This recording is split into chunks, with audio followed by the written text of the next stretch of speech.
May all beings be happy. May all beings be healthy. May all beings be free from harm. May all beings love life. May all beings awaken. Welcome to another Cuke Audio podcast. I'm DC Puba of Cuke Audio and Cuke Archives. I pray that you and yours are safe and comfortable, free from economic hardship, and able to get out and do whatever it is you want within the limitations of the universal precept of do as little harm as possible. So today we have 3 more chapters from Thank You and OK, An American Zen Failure in Japan, chapters 58, 59, and 60, and they are entitled Election Results, Cleaning Gene, and Norman Gets His Way. So, here we go.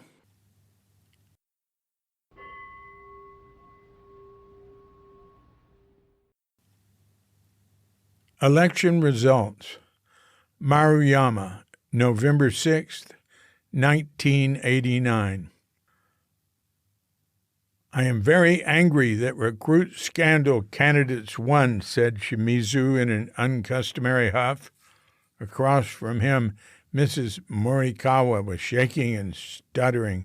It was taking her a long time to find the right English words to express herself. Nothing changed. Like before. To receive much money. Tanahashi's sweet voice trembled. I am ashamed of the Japanese people. They only want more for themselves. This is worse than I'd hoped for. I am so disappointed, said Etsuko, with her head lowered. I do not want to see the children's faces this afternoon at school. Kubo wasn't saying anything. She never seems to care what's going on in the news. She had started this MMC off by mentioning that she was going shopping for shoes after we were through. The election results trampled over her topic, but not before she showed off the fine pair of red leather pumps she was wearing to go shopping in. She said that even though she was going to buy cheap shoes, she wanted to be seen shopping in expensive ones.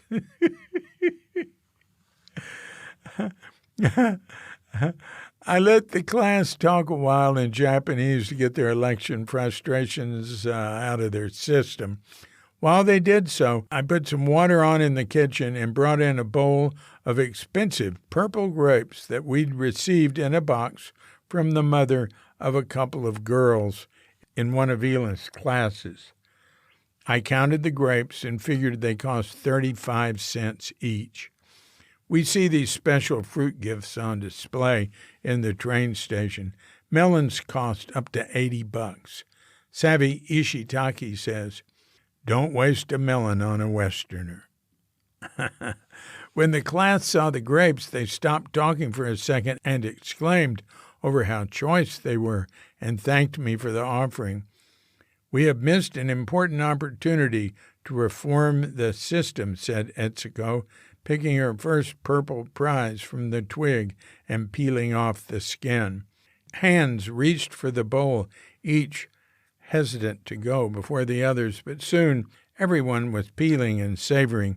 Before he'd finished chewing his first, Shimizu spoke. He said the problem is that everyone had hoped that the reform would happen elsewhere and that all over Japan, people voted for the same old establishment, the certainly not liberal Democratic Party, whose members have totally dominated Japanese politics since the war. Shimizu said that people voted for the LDP candidates because the LDP would bring the most money in construction projects to their home districts. But this is not excuse, he said, licking his lips. He's actually a staunch LDP supporter, though he was opposed to their tax reform. On top of the latest round of scandals, people were mad at the LDP for the new taxes. Even though he owns a liquor store, he was disturbed that the tax on luxury items was adjusted down so that expensive booze costs less than before. This had the curious effect of causing some of these items to sell less because they were no longer appropriately expensive gifts for important people. And Shimizu thinks it's wrong that even though the consumption tax hit food and medicine, the old and sick received no compensation in their marginal fixed incomes. They were the ones whom the consumption tax was touted as being for in the first place. None of the members of the MMC really wanted to rock the boat too much. They just wanted to adjust it. Mrs. Morikawa said that the LDP is in bed with gangsters and that its roots go back to pre-war fascists. She voted for the so-called Japan Socialist Party.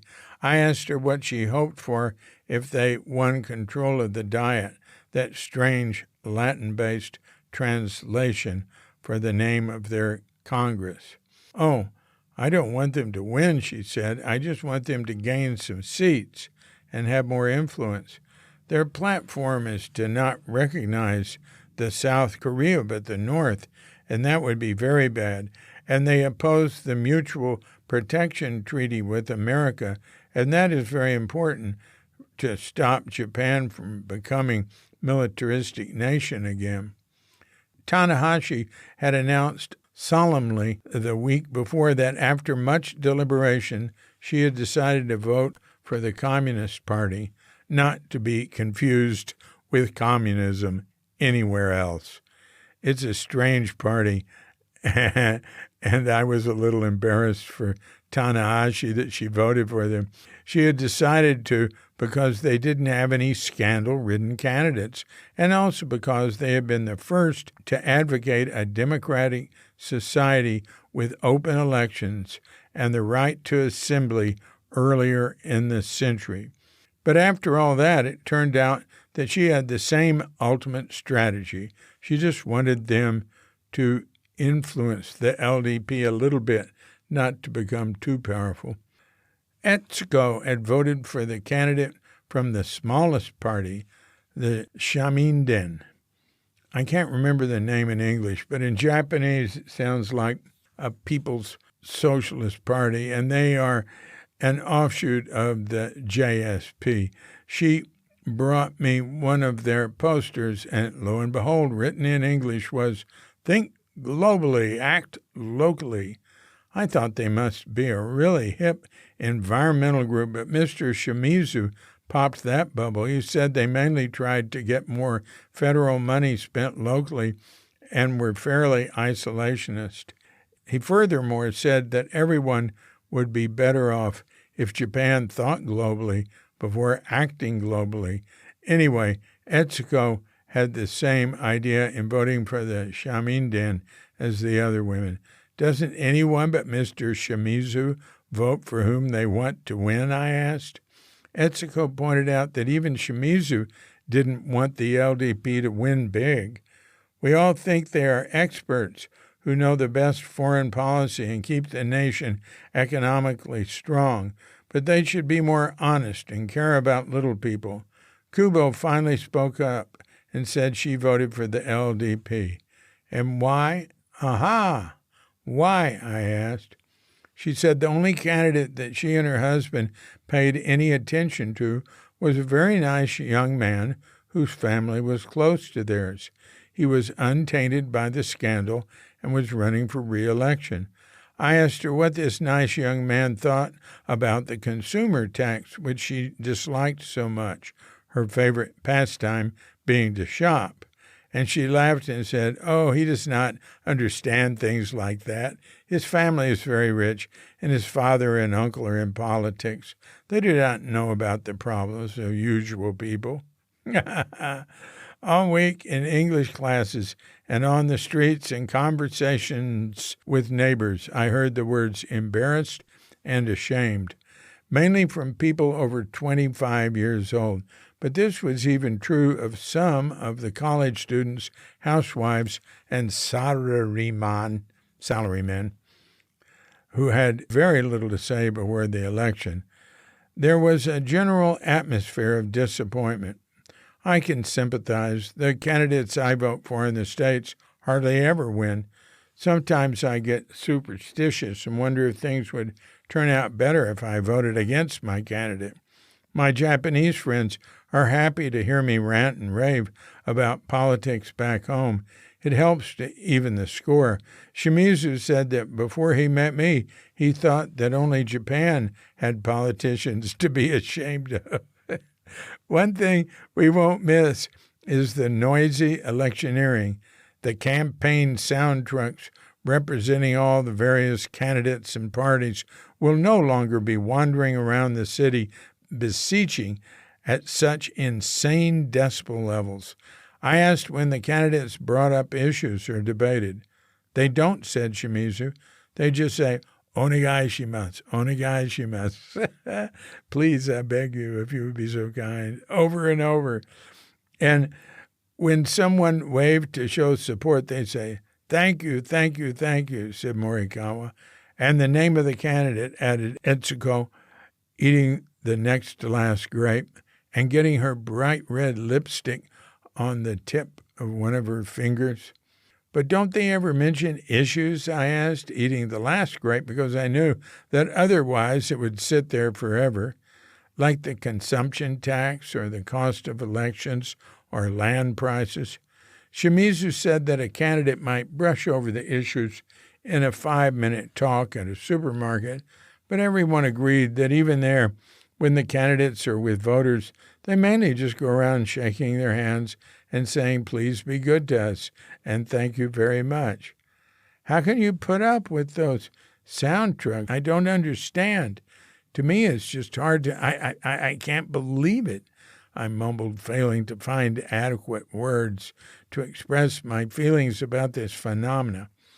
Every candidate uses them, said Tanahashi, but I think they are very noisy and should not be allowed. I have tried to stop them in my neighborhood. I talked to my friend who is a neighbor and to the man who is head of our neighborhood association. I also asked him to stop the chimes in the morning and evening that tell the time. They are located near our house. I said, "We have clocks and it is very noisy." "Yes, we can hear them from here." "What happened?" I asked. He said that they would consider it, but they didn't even bring it up in neighborhood meeting. So my neighbor and I are thinking we will go from the house to the house and ask people to sign petition asking no more loud chimes in our neighborhood so we can have a fine living condition. I was astonished. "That's fantastic," I said. "You're an activist." "Keep us informed." General Fragile Tanahashi was trying to take on the male powers that be.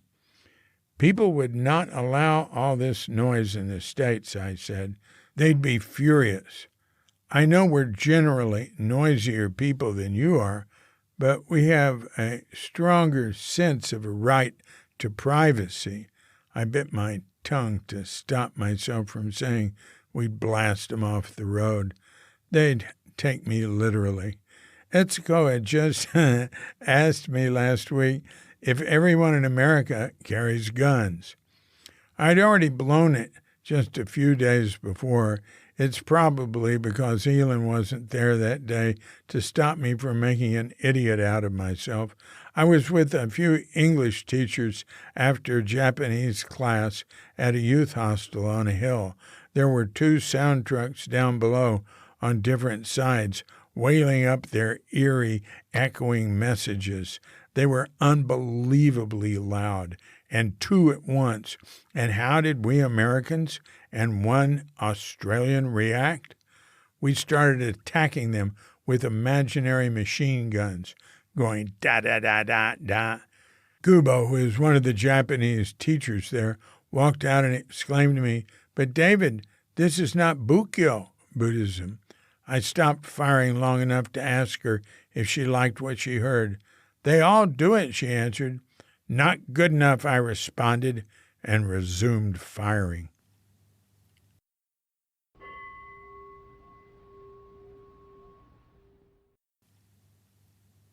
Cleaning Gene, Hogoji, May 27, 1988. In one of our late-night sessions, I persuaded Koji to grant me a wish. He would let me clean the kitchen the following day. There were surfaces that had been neglected. The walls were sticky with an oily soot. The windows had lost their transparency. There were untended areas that called for organization. I had tried to persuade Shuko that I could be spared from the all-important morning path sweeping and weeding. We sweep the paths every day, I'd told him. Even in the spring, the wind blows and leaves fall, he answered. Can't you just let me give the kitchen a thorough cleaning once? The kitchen is cleaned 3 times a day. But as a senior monk, all Koji had to do was say the word, and I could finally do the job I had been dying to do. I used the argument with him that there was a big ceremony coming up and lots of guests would be there. Like Shuko, he didn't see the problem, but he welcomed the company as he was Tenzo that day. I heated water on the stove. Koji couldn't understand why I wanted to do that. He said I could just wipe the surfaces with a rag and cold water, but I told him that hot water and soap would help cut the oils. I started just below the beams that were about 6 feet up. I got the windows inside and out. Koji thought it was interesting that I used newspaper. He said that Norman also used newspaper to clean glass. It's 'cause it does a better job, I said, but he didn't look as though he believed it. The cabinets were next, even the tops. When I opened the cupboard, I found the eggs sitting in cups. Maku's handiwork, I guessed.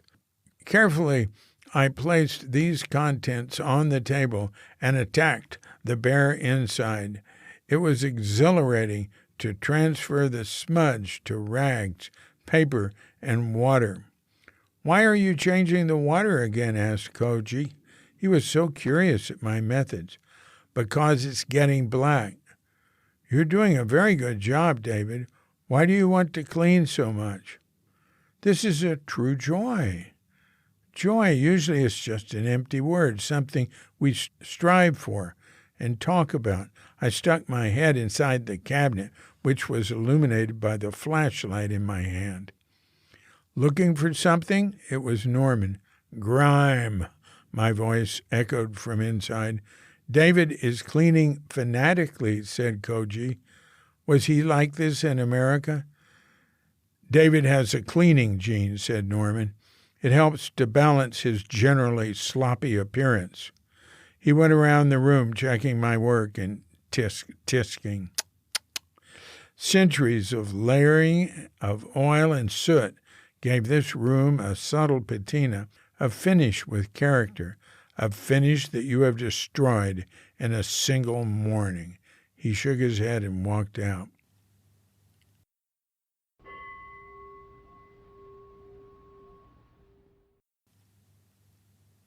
Norman gets his way.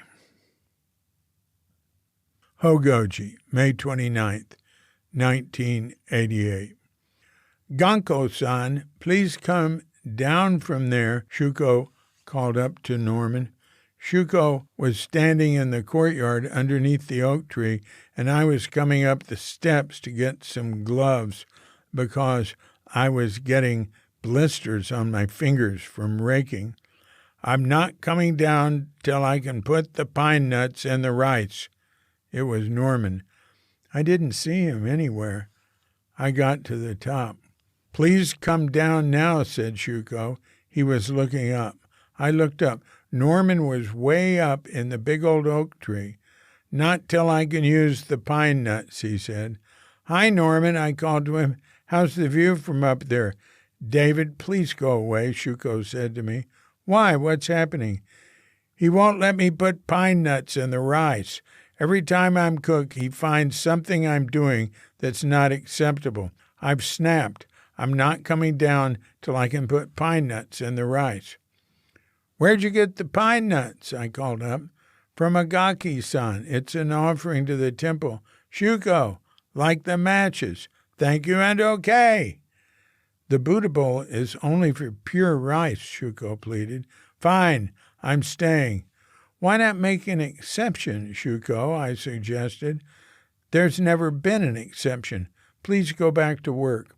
We've had barley in the rice, I pointed out. Barley is like rice. No, it's not, came Norman's voice from the tree. It's not rice. Like pine nuts. Barley is like pine nuts. Barley is a grain, countered Shuko. Come on, Shuko, I said. Norman's Tenzo. Don't you want to eat? Please go away, he said, and then, looking up, please come down. Norman climbed up to a higher branch. Koji walked up the steps. Is tea late? Shuko looked glad to see him. Yes, Gango-san is being stubborn. What? Asked Koji. He wants to put pine nuts in the rice, said Shuko. Just then, Maku unexpectedly came out of the queen with the tea and coffee tray, set it on the deck, and hit the clackers. Pine nuts in the rice, said Koji. Sounds good. Shuko stood still for a moment, looking frustrated. The argument was over. I looked up. Norman was climbing down. We chatted before the meal and ate our white rice in silence. We always have white rice for lunch, and that's after always having white rice gruel for breakfast, which is made from the leftover white rice from the previous day's lunch. I'd rather have brown rice, but white rice is okay, and anyway, if one can't adjust to white rice, it's better to stay away from this part of the world. We also had miso soup with tofu, sautéed carrots and burdock root, and daikon pickles. There's very little protein, but I'm not fainting on the job. Norman likes it too and doesn't seem to be suffering from malnutrition, which has been a problem for Westerners in some temples.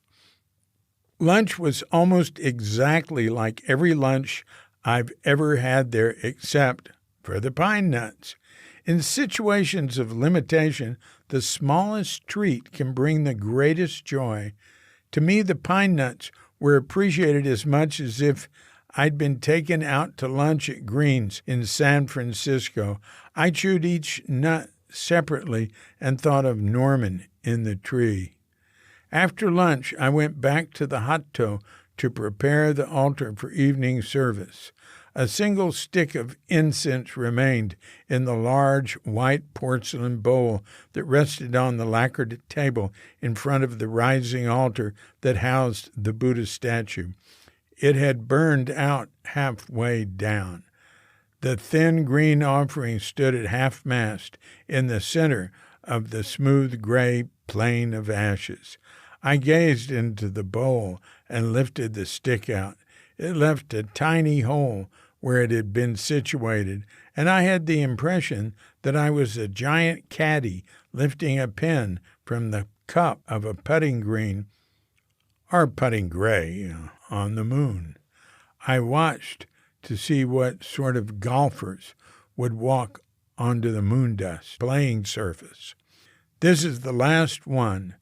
I quickly flew back to Earth to find Norman standing next to me. What? The last what? I said, wondering if he meant that was the 18th hole.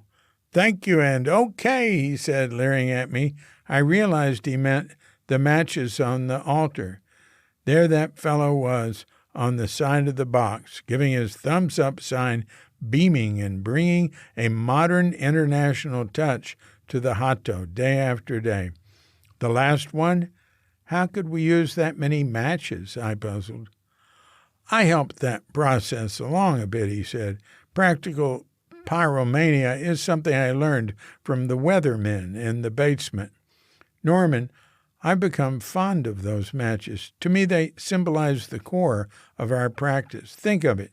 Thank you is gratitude, the gateway to religious joy. And okay, which comes from all correct, represents the perfection of wisdom. This is our mantra. Thank you and okay, I said reverently. You are infected with with brain weevils, he responded.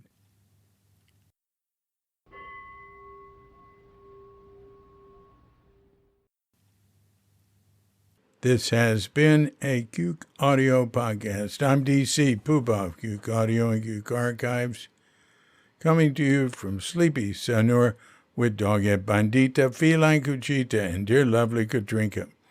And we're wishing you and yours and all of us a grand awakening.